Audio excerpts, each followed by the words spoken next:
What's going on, everybody, and welcome back to Comic Breakdown. In today's video, we're jumping into the brand new X-Force issue number 1. As mutantkind rises from the ashes, we have a whole new beginning. And with this new beginning comes a whole new X-Force team. And we do have a kind of lineup, though this lineup is very much flexible. But as it stands, we have Forge, Sage, Tank, Captain Britain, Rachel Summers, and Deadpool. And so, as mutantkind moves away from the first Krakoan age, everybody tries to find their place in the world, while X-Force gets back to work, business as usual. So, make sure you guys have subscribed to the channel, make sure that you like this video, and with that being said, let's dive into this breakdown.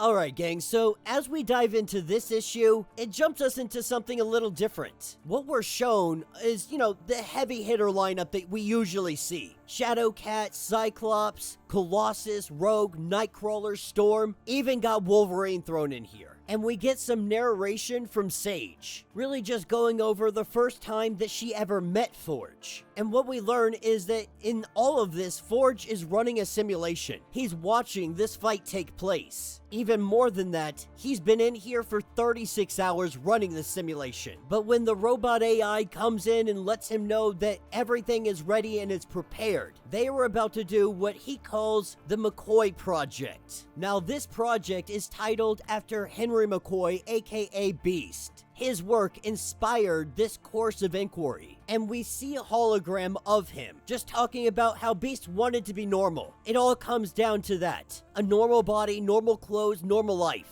Nature had given him the mutated body, but it also gave him his mind. The way Forge looks at this, McCoy tried to run away from his mutation, and in doing so stumbled into a power-up. But Forge doesn't stumble. His mutation is reactive. It's passive. He sees mechanical solutions to physical problems, and he builds them. This is where he begins to run his alpha test. Activating the machine, he starts spouting off locations across the globe. We don't know what's happening, we don't know what he's seeing, but he mentions the fractures. Whatever his experiment was, it worked. What he calls the analog.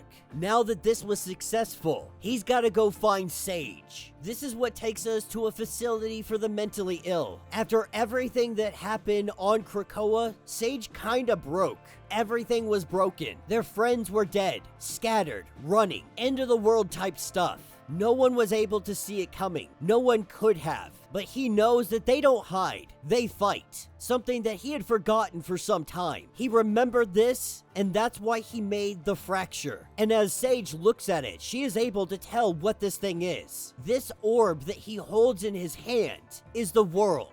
Every fracture in that is the world breaking. All the fissures, all the fractures. But they can be patched up. They can be fixed. This is what takes us to 10 days later. Over Japanese airspace, not letting anybody know that they're here. The truth is, nobody really wants mutants around right now. Everyone sees them as a terrorist and a threat. So Forge wants to do all of this under the radar. But with the two of them falling from the skies, we learn that he has a little trick up his sleeve. These boots are laced with artificial vibranium, Forge Tech patent. It eats vibration, redistributes kinetic energy to their suits. This is when they begin to scan the city. And Sage is saying that the sat imaging is a snowstorm. City's dark, no heat, no comm traffic. Something is going on at the center of the city. This is when we have the arrival of Rachel and Betsy. The two of them showing up to join the team. Throwing us back 4 days ago, we get a glimpse of them joining. Now, Betsy was kind of against this. She wasn't sure if she wanted to join the X-Force, be a part of all of this, not sure what it would entail, what they would have to do, but Rachel was 100% on board, and so they decided to join up. But as our heroes get to the center of the city, they look around and there's a kind of blue ooze all over the place. They're looking around for any kind of sign of life and they can find nobody at all. as Sage begins to really investigate the scene. She's dissecting what happened here, but she can't fully figure out what this substance is. Going into a nearby building, this is when they open up the door, and they are hit with a huge blast of electricity. Being able to block it and slow it down, we see the individual coming out of there is none other than Surge. Recognizing that it's the X-Men, she puts down her guard. She jumps into the arms of Forge, but Forge is wondering what the heck she's doing here. Glad to see her alive, glad to see her fine, but wondering what's happening. And what happened is Surge came home after the fall of Krakoa. She's been living out here, but then they were attacked by some kind of gooish blue monsters. They came out of nowhere. She's done her best to defend against all of these things, trying to save as many people as she can. And while they were having this conversation, the monsters were reforming and surrounding them. With X-Force circling up, they begin to fight, but not before they call in the big guns. Dropping in a care package, we have the arrival of Tank and Deadpool as they get onto the battlefield and they begin squashing some goo. Deadpool was only brought on board in the capacity that Forge hired him. He's a mercenary. He's not on X-Force. He's not joining the team. Forge is strictly hiring him for a simple job, and he's kind of putting him on retainer, that if X-Force ever calls, they're more than willing to pay Deadpool for his work.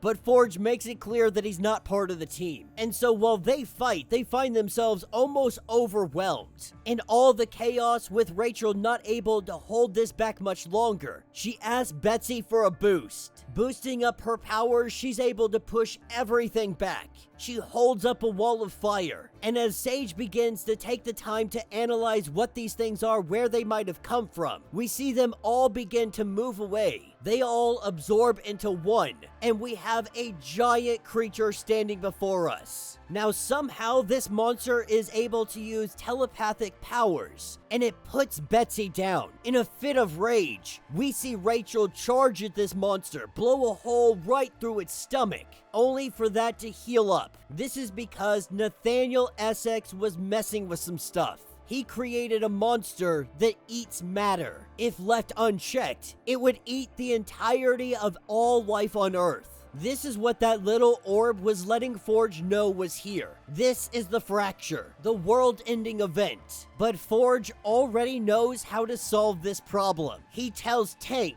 to throw Deadpool into the mouth of the monster. The fracture is now corrected. X-Force's work is done. Now, Deadpool's trying to figure out what the heck is going on. Forge lets him know that Deadpool is the poison pill. Right now, he's saving the world. They came here to stop the fracture, and Wade's cancer is the fix. The creature eats biomass. Deadpool is like a buffet of empty calories. It eats his cancer, he regenerates over and over until the creature starves to death. By his calculations, it should take about 3 days. With Surge joining X-Force, everybody hops into the jet and they head off to the next fracture, which is in Wakanda. Before this ends, we do have the barcode with the bonus page. And we have Sage, who is asking if the plan the whole time was to leave Wade behind.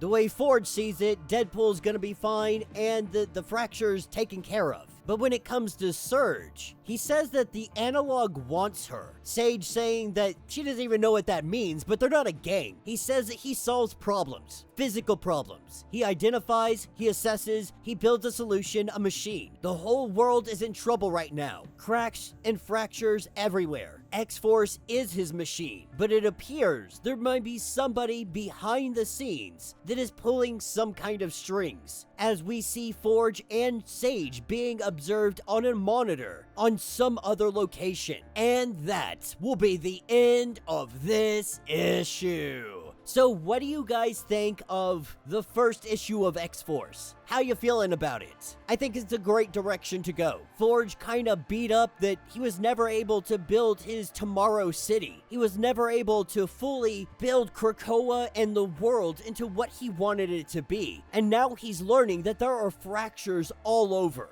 World-ending events that need to be stopped. We don't know what's causing it. We don't know what would stop the fractures permanently. All we know is that something broke. Forge found a way to track these breaks. He gathered X-Force together, and now they're all just hunting it down with him. But how long before they begin to question his leadership? And then we have this mysterious individual that's keeping tabs on them at the very least, saying that Forge is his weapon. So who could we speculate that would be trying to use Forge as a weapon, and to what end? Because by all accounts, Forge is saving the world. But again, the machines that he creates aren't always in the best interest of everybody. For example, the neuralizer gun. But let me know what you guys think. Let me know your thoughts. Let me know your theories. If you want to get caught up on everything that is going on with the new Rise from the Ashes, check out the link in my description as well as the top of this video. It will get you caught up on all of the brand new X-Force and X-Men titles. If you would like to support the channel, you can always do so by joining the channel membership. Much like Patreon, having multiple different tiers, from $1 to $50, from loyalty badges to comics every single month. Not only are you helping out the channel tremendously, you are getting tons of perks in the process. Now, if you're unable to do this, do me a favor, subscribe to the channel, like this video, hit that notification bell, and with that being said, until the next breakdown.